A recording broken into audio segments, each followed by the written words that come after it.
There is a process when you are transferring land from one person to the other. Maybe the people at land could have been more vigilant, probably. Maybe some may be involved, I don't know. But yes, I think there's a lot that has to be left to be done in the lands department.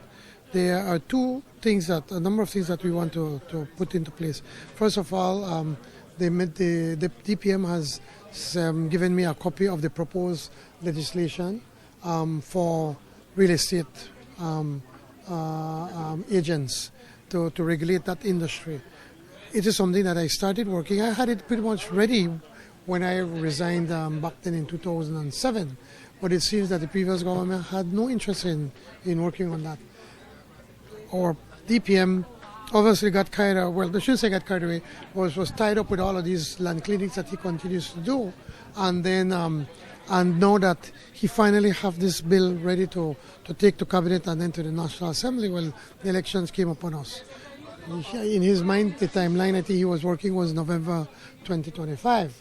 So he did not have it ready, but to take it to the National Assembly. But we're working on that, so we have that ready, and that's going to be taken. That's going to be a priority in the next government.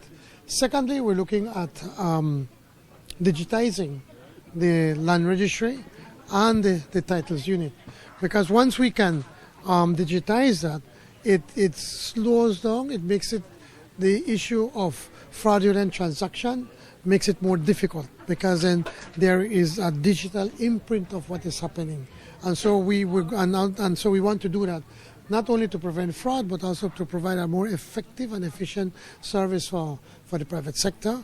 And thirdly, we need to be able to digitize the land tax unit of the ministry, and see once we can digitize that, and maybe look at how the lands department can partner with the Belize tax service to be able to have a more effective and efficient ways to be able to collect land tax. I am told, and I may be wrong, that we have as much as $100 million in land tax to collect, but we collect probably maybe 10 or 20% of that. So we have to be able to digitize it, modernize it, and then to be able to collect that monies in a timely fashion.